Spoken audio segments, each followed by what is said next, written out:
With that, we bring you the map vetoes, the map pick and bans para sa ating first series of the day. At mukhang port nga ang unang pipiliin dito mula naman sa Ubek Mania. Yeah. So we're going to see kung ano ba talaga yung mga pwede ipapakita nga dito ng Ubek Maniac and of course Herbie Gaming Team, which is itong dalawang mapa na to, Bessie, halos hindi to nalaro yesterday, no? Parang hindi nalaro yung port, hindi nalaro yung Mexico, but Ankara definitely, Compound and Black Widow. Yun yung 3 maps na kahapon natin nakita. Yep. Yeah. So talagang at least per day meron tayong mga nakikita mga bagong mapa. And we're really hoping na lalaroin din yung sub-base, yung Eagle Eye, kasi hindi rin yan nalaro nga yesterday. So sila na yung bahala kung paano yung gagawin nila, kung paano yung mapa ka na pipiliin nila ngayon. Dahil balita ko, ang manalo nga dito sa ating tatlong series, syempre, sure naman na at makakapasok nga sa ating group stage, of course, na CFSPH Masters 2024. And we have a lot of opportunities nga na pwedeng ibigay namin sa inyo kasi malay nyo, yung mga mananalong team dito is ang magiging representative nga ng Pilipinas towards sa mga iba't ibang international tournaments. Lalong-lalo na, malay mo, lumipad pa sila sa ibang bansa pag crossfire stars na talaga. Diba? I think dun nga sa videos na nakita natin kanina bago magsimula, diba? Pinag-uusapan na ng Alde Brothers kung ano ang mga plano at ano ba ang naging inspirasyon nila. But that's definitely wanting to look forward to. Pero isa to sa mga laban na inaantay din nila dahil agad bakbakan na. 4v3 na agad ng ganun-ganun lang? Grabe naman, Bessie. Kaka-intro lang pa lang natin. kami, Yun nga kaka-intro nga lang namin. Diyos ko, talagang 4v3 na agad ang nangyayari ngayon. Pero yung mga players nga dito ng Herbie Gaming Team, hinahanap nila kung saan ba talaga yung perfect opportunity for them to take down their enemies, which is ang UM. Pero pagdating naman dito kay Nomad 1, kailangan dito makakita nga ng bahay kasi andyan yung mga kalaban niya. But UM, with that aggression, make that a 3v2. Kilby. Please, makakahanap siya ng isang kill dito. Low HP na yung dalawang members though. Wala nga sa Ubek right now. But at the same time, kailangan pa nilang pumasok at umentry sa isang side. Onto A, nakaabang na yung AWM and the sniper. Literal, one shot, one kill ka talaga. Pero mawawala din siya agad-agad at hindi niya napagtanggol ang kanyang sarili. Instead, nanalo pa ang Ubek Maniac. I mean, once again, lamang na kanina ang Herbie Gaming Team, pero ang problema nga talaga is napipick off ng Ubek Maniac GT, yung mga nakakalaban nila 1 by 1, lalong-lalo na yung mga sniper position na ginagawa nga dito ng UM. It's just that perfect for them to take down Herbie Gaming Team 1 by 1. And kitang-kita nga natin, it's just Dolph ang last man na talagang nakakapatay nga kanina. Buti lang talaga X yung dulo ng pangalan niya, no, Dolphx. Kasi pag naging letter Y yan, ay nako po. Meron akong kilalang Dolphy na ano na natutulog na medyo mahaba na nga Mahirap ang meet and greet ko, ika nga. Pass sa doon, mga boss. ganun. Pero ito, at the same time, sino ba magmi-meet and greet dahil mukhang may mid-control na nais at naghahanap itong UM4 now. But at the same time, alam naman natin na A-Connector is also a big contest pagdating sa mapa na to. And sinusubukan din silipin yan, syempre, ng UM. Pero pagdating nga dito, JJ getting that corner, getting all the angles, kaya pwede nilang pasukan ngayon for them na ma-out of place dito and ma-out of position mga players nga ng Herbie Gaming Team. Pero mukhang papasok na rin ata sila. It's all about the position nga talaga na papunta nila, and feeling ko mukhang A ata ang pupuntahin nila mga tropa. Pero dalawa nagbabantay dito. Andyan si Tanggol, andun din yung isa, pero yung isang player nga dito ng Herbie Gaming Team talaga medyo nagpupush na, and ito na yung oras nga na papasok sila. Dolph will catch one already. Si Tanggol hindi nakapagtanggol sa sarili niya, pero si Nomad tsaka si Everk nawala. Mawawala din yung may hawak ng C4 all the way from top A, pero hindi naman ganon kaimportante yan dahil mas maraming buhay para sa players dito ng UM. Kaya naman, we are going into a 2-0 and so far, parating nakakahanap pa rin ng spasyo tong UM Yun nga yung maganda, diba? I mean, nakakuha sila ng opening dito. I mean, hindi man ganun ka-solid. At saka hindi naman ganun kabilis yung aggression na pinapakita ng Ubek Maniac GT is just sobrang solid nung mga strats nila in order for them to take down the players of Herbie Gaming Team. I mean, the way that they push, the way that they use all the utilities nga nang meron sila, is just walang magawa ang Herbie Gaming Team. Sheesh. Naghahanapan pa rin sila ng kahit papano, any pick-offs, yan lang ang nais nila.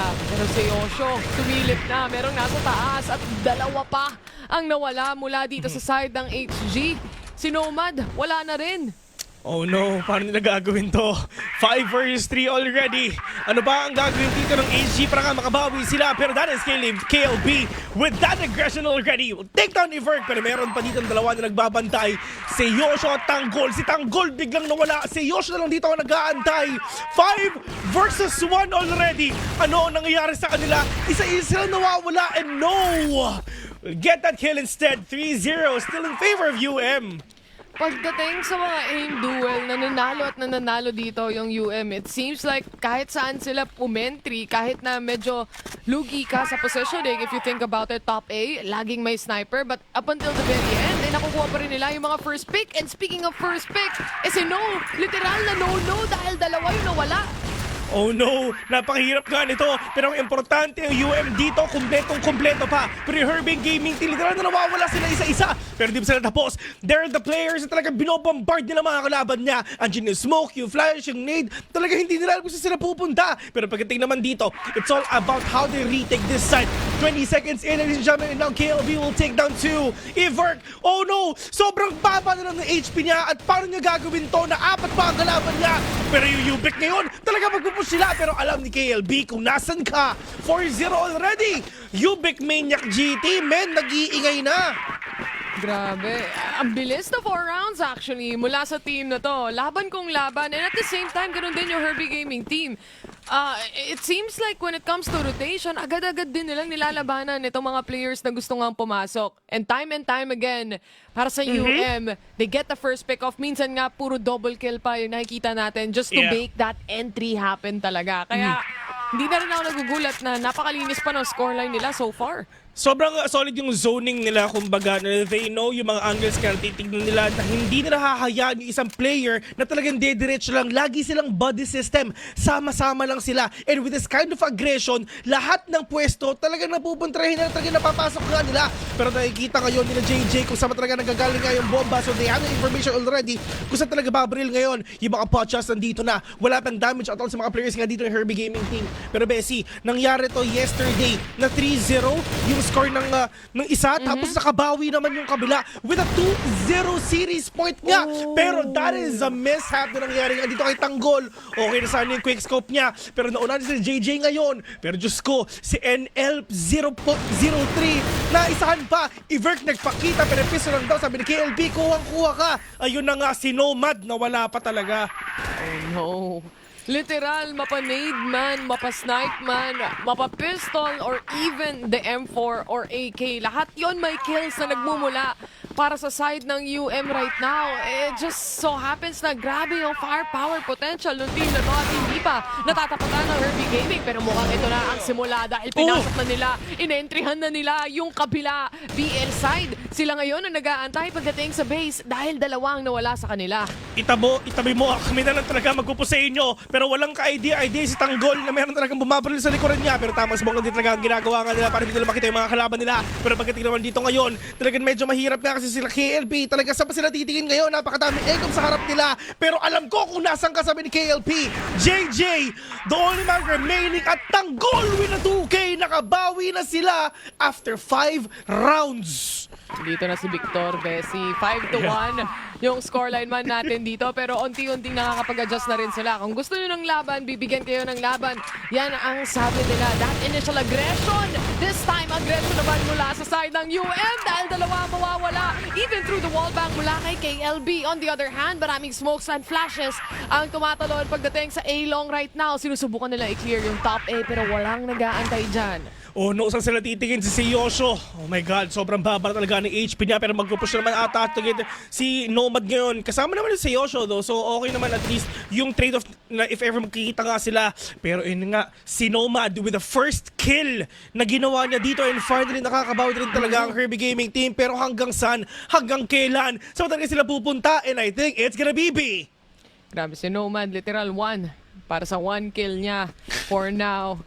Pero ito, nag-aantay lang si Genji NL. Mga kaisa, Oh. going in for the 2 kills actually. We are now onto a 2v2. Low HP yung dalawang miyembro dito. And this C4 is now planted para sa kanila. Post plant it is, pero retake ang ipapakita nila. Nomad makakakuha ng isa. Nomad 2 na siya, pero yung isa nawawala pa. Para sa isang miyembro na si No, sabi niya, Nopi! Mula sa kanila, it's a 6-1 instead! Akala natin talaga Herbie Gaming Team na mananalo doon, pero sabi dito ng Ubek Maniac GT, kuhang-kuha na namin to. Akala nyo kayo mananalo, pero sa amin pa rin to. 6-1 already at despite of them na talagang nakukulangan na sila ng tao, na lahat sila namamatay na, nababawi pa rin nila yung mga score nila kahit sobrang low na ng HP nila. Pero pagdating dito sa Ubek Maniac GT, talagang napakahaba pa ng kakainin dito ng Herbie Gaming Team. Kasi nga, men, kailangan nilang humabol dito.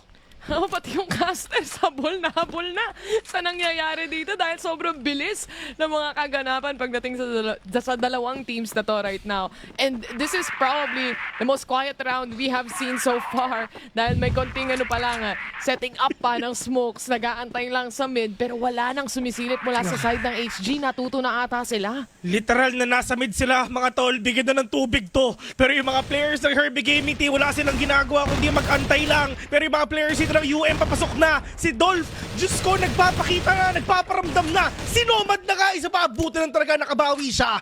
4 vs 5 already. Si Everk nababawasan pa. Pero yun na nga, napatay na siya. JJ bumabawi pa for 2K already. Pero yung nga lang si JJ from up top with a kill, with a 3, and L.03 ang natira. Pero sabi ni No, hindi na. Tama na. 7-1 na. And UM, men, ibang klase.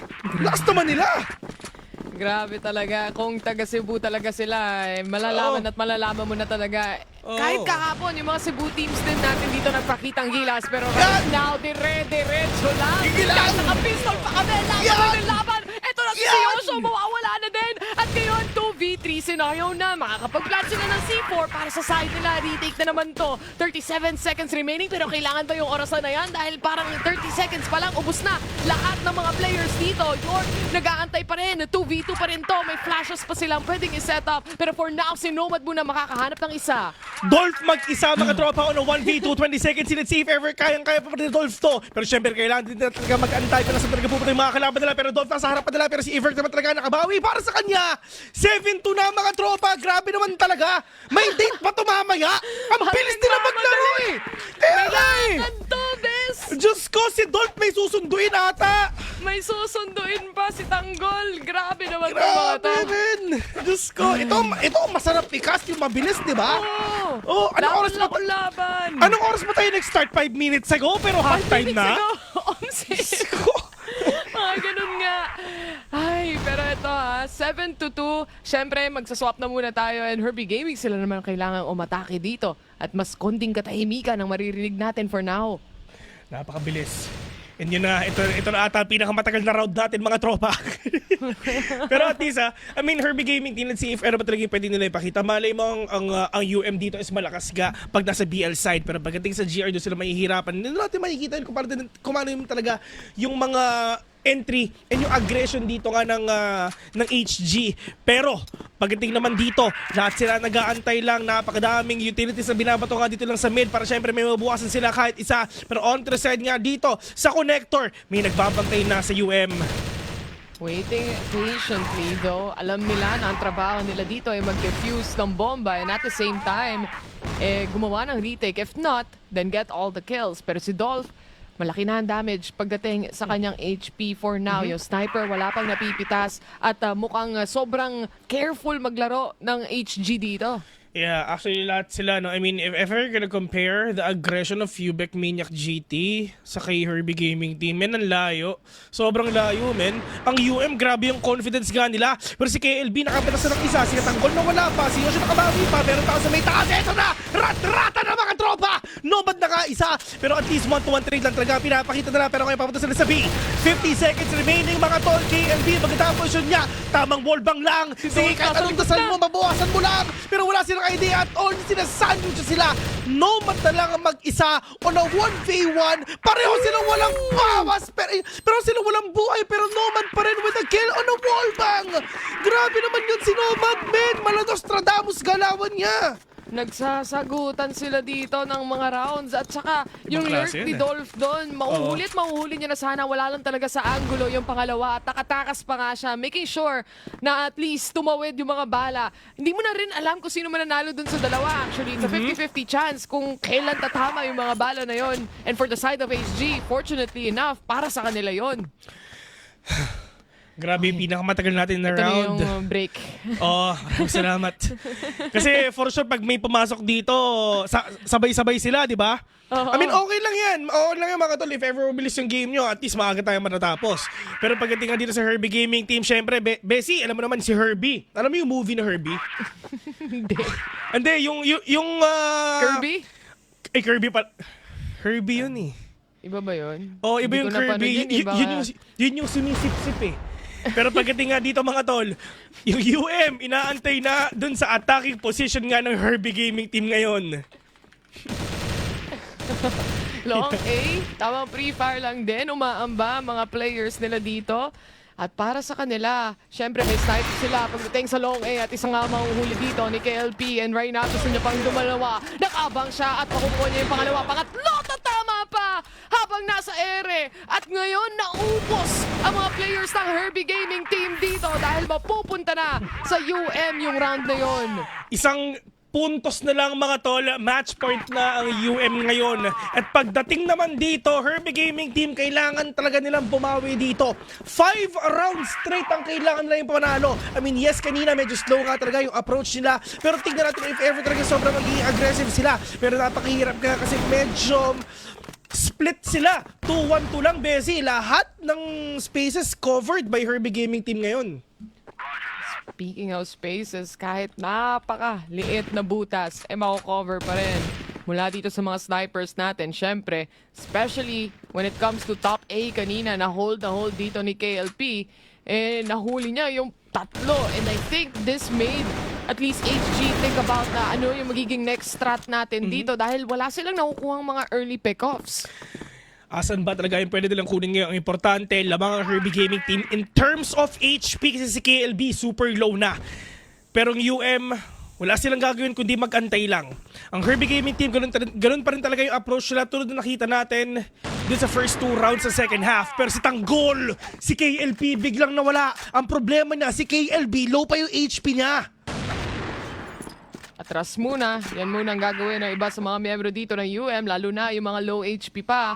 And this is the pick-off na talagang hinahanap pa kanina pa netong Herbie Gaming Team nga. And so far, probably the first round we've seen na nakuha nila yan. Ang kaso, dalawa, double snipe na yung hold dito ng Ubek Maniac. And at the same time, sila pa rin yung kailangan pumasok sa loob ng site. But York, nakahanap na siya ng isang puntos dito, ng isang pitas. At si Jay dumaan pa. Alam nila exactly kung saan siya posible manggaling at parang sisilipin pa muli. Actually, okay talaga yung mga silipin nga talaga na nangyayari sa kanila. Pero it's all about how you kill your enemies right now. Pero good flashes already binabato nga dito ng HG at yun na, papasok ko sila. Wala nang intro mga tropa. Si Don makakaisa pa pero 1-to-1 trade lang pinapakita ka ni Seosho ngayon. Nomad, bumabalik na mga tropa. No will fall down. Ito yung maganda kay Nomad, Bessie. Started from the bottom, now we're here. Yung mga players ng Herbie Gaming Team, talagang si Nomad yung hindi nakakapatay. Pero tignan mo naman, 10 kills already coming in from his name. Kanina, literal na Nomad 1 literal 1 kill lang. Pero ngayon, talagang siya na ang top fragger natin pagdating dito sa ating BL side. But speaking of, para sa UM, kitang-kita mo naman nagpa-pop off dito kung sino-sino. Lahat or tatlo sa kanila may double-digit kills na. At saka si KLP, 1 kill na lang, 10 na. Kumbaga, equally distributed mainit sila. Yung mga kills nila, lahat sila online, lahat talagang nag-perform. At at nag-aambag dito sa game. May ambaga naman pala, Bessie. May ambag. Wala. Sana all. Ambag ko lang kasi 90 eh. Oo, naintindihan nyo na yun. Oo, Kwento lang naintindihan ang nyo na ambag yan. ng The Mods, guys. Oo, Kaya Sim. pagpasensyahan nyo na. Naintindihan nyo naman. Pero yun na nga mga tropa. Less than a minute to 30 seconds here in the stock right now. Pero mukhang same approach pa rin ni Herbie Gaming Team dito, Bes. It's all about the information they can get. It's all about yung mga play for picks and yung mga contact plays nga nila pwedeng nang gawin. Pero in terms of grenades, talagang tumama din dito kay Everk at saka kay NL.03. Grabe yun. York na nga lang ang tawag sa kanya para hindi na ganoon kahirap. Pero bumanda ata yung May pabalik sa kanila. Hindi na kailangan dahil si Yosho at York nakaharap na natin isang pick-up dito. Now left with 3. May nakabang pass again yet si KLB.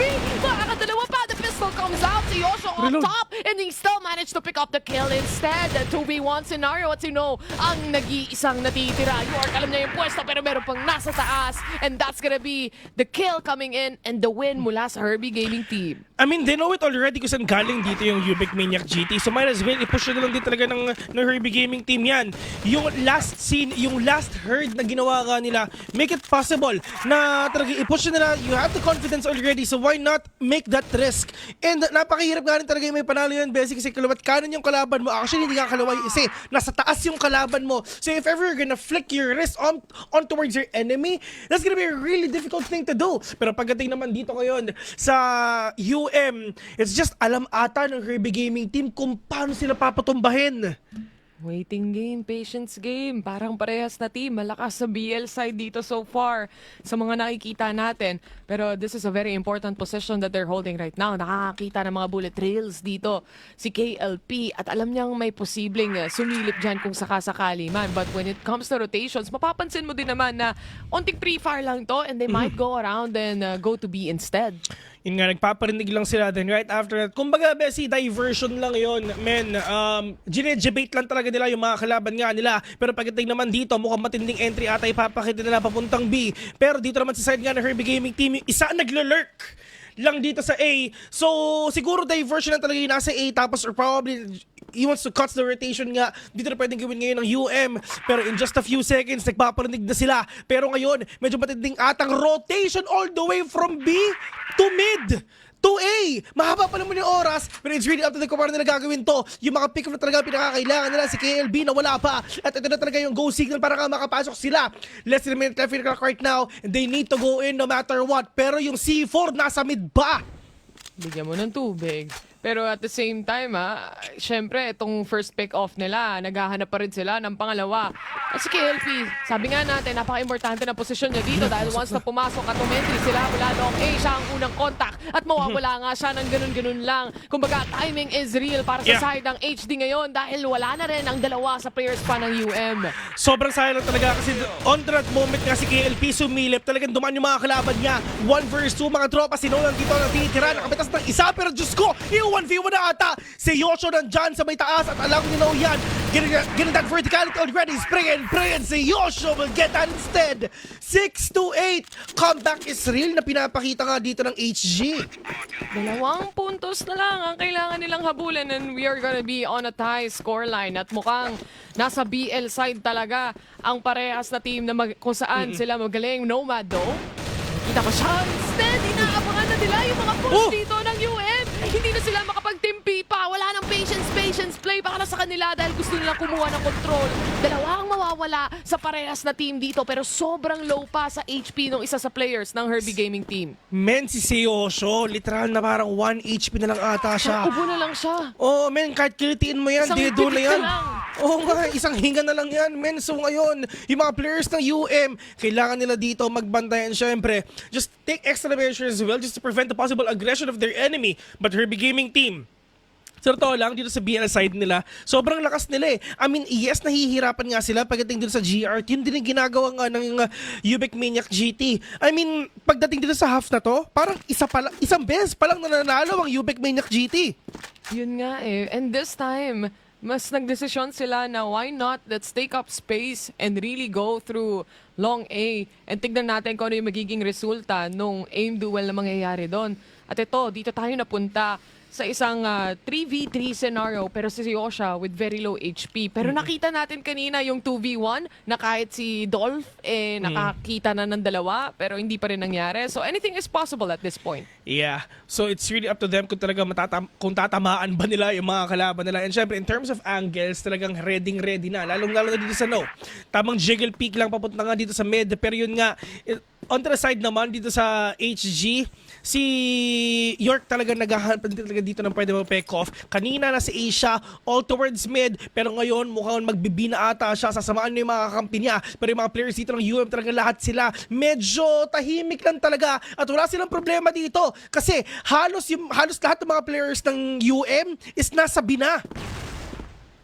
Alam nilang kailangan pumasok ng site dito ng HG at inaabangan lang nila yan. KLB hyper-aware na nandito na sila sa loob ng site. Kaya naman si KLP ang bahala, the brother in arms. At the same time, si Node nakahanap na rin ng isa. Ito na ba yung match point na inaabangan nila? It's still a 2v1. And hindi pa rin nakakapag-plant with 4 seconds. That's gonna be the round that we are looking at. 9-6, match point para sa UM. Sobrang sayang din doon sa totoo lang sa Herbie Gaming team. Actually, muntika na yung isang player nga dito ng UM. One bullet na lang din talaga pero ang problema, hindi lang din talaga nag-connect. Pero pagdating naman dito nga sa HG, it's just the risk na talagang kailangan mong i-take. Pero itong aggression nga nila, pinapalitan ata nila yung basic nila, mga tropa lahat sila, dire-diretso na para si JJ, nakaisa pa, JJ with a 2K already! Sige, pumasok kayo at nandito ang bala ko at haharap sa inyo. Pero pagdating dito kay Nomad, dumediretso din siya. Pero ang hirap nga naman talaga mag-wallbang dito kung hindi mo alam pinasin ng mga kalaban mo. And on that engagement, din si Yosho, yung may ikit sa kanila, napitas nga niya. Pero UM, at least handang-handa sila sa pagpasok ng mga kalaban nila. KLB, JJ, and No is low on HP and winnable pa to pagdating sa HG. Despite all the aggression pagdating sa B and connector, meron pa rin silang control when it comes to mid. And that's in the hands of the sniper na si Tanggol na nag-aabang pa rin. And kahit papano, kung ma-stuck man sila dito, may opportunity pa sila at least makapag-rotate dahil safely secured nila yung lurk and yung mid control nga. Ang kaso nga lang, para sa Ubik Maniac, antay na lang natin kasi sila naman ang may kalabangan pagdating sa manpower anyway and they could play for the retake. Napakahirap nga, Bessie. Pero malay mo, makayanan pa. Yung mga players dito ng UM, lahat sila handang-handa na. Once again, this is match point already para sa kanila. At itong mapa naman kasi, ito yung pinili nila, do. So talagang kailangan mo talagang manalo nga dito no matter what. Pero ito na yung nade kasi nakita nila yung mga kalaban niya. Yung mga smoke, yung mga flashes, yung mga nade, andyan lang talaga. Pero asan ba yung pag-entry nila? Diyos ko, napakahirap na kasi si Nomad. Literal na stuck siya dito, step bro. Pero Nomad will catch one. JJ will fall down. 3 vs 3 lamang ngayon ang Herbie Gaming team in terms of HP. Pero sila papasok na ata mga tropa. Si Dolph nagpakita pero kailangan nanditong gumalaw. Si Tanggol nakabawi pa ng isa. At nasa pa yung mga kalaban nila. And Dolph with the flick will catch one. At sabi ni Nomad, pare, isa pa. 7-9. 2 more rounds for them to get that OT. Gandang isolation fights na nakita natin doon. Alam nila yung kakayanan ng isang mapa na to when it comes especially doon sa mga wallbang situation. Inantay naman ng UM yung opportunity nila makaretake o kaya pigilan makapag-plant ng C4 dito. But at the same time, if you have multiple players and taking up spots kahit hanggang forklift, at least meron silang matataguan dito kahit papano. And it just goes to show na aim duel kung aim duel lang, kaya pa rin tumapat ng Herbie Gaming team against UM for now. Yeah, grabing aggression ang pinapakita rin dito ng Herbie Gaming team no? I mean, despite of them na talagang one man down on a 3v4, talagang nakakabawi pa rin talaga sila dito kahit papano. Actually, talagang in terms of position, in terms of angle, nabawi pa rin to ng HG nga kanina nasa platform sila. But for UBEC naman ngayon, for UM, they have the angle already. They have the position up for them. All they need to do is wait and them to be patient. Kasi kanina medyo nauubusan ata sila ng pasensya at lagi silang natatimingan nga talaga ng mga kalaban nila. Pero timing is timing, luck is the luck. Pero pagdating naman dito nga sa HG, mukhang B ata ang iisipin nila. Pero maganda yung position nila, Bessie, kasi tignan mo, yung triangle formation ng UM dito sa B, baka makumpleto pa. The trifecta is real but they do have a triple mid control para sa side dito ng UM. But at the same time, Flash, babalik, atras instead of a connector. Tamang ambahan lang on both ends of the sites here. And hiwa-hiwalay lang ng 2-1-2. Ika nga, 42 seconds to make a play. Nag-aantay pa rin ang UM. Wala pang namamatay so far. Hindi nila alam kung saan sila pupunta dito. At least sa side ng Herbie Gaming Team, ang importante na ma-outperform din talaga nila yung mga kalaban nila kasi ngayon yung flash nandito na yung mga flashes, yung mga smoke talagang papasok na. Pero wala silang ID si JJ pala sa ged nila. Sino nakapit na spam? May nade pa talaga na papunta nga sa kanya. Nagpaka-ubi siya mga tropa. No with the 3K! Diyos ko, collateral yung nangyari doon. Hindi rin ini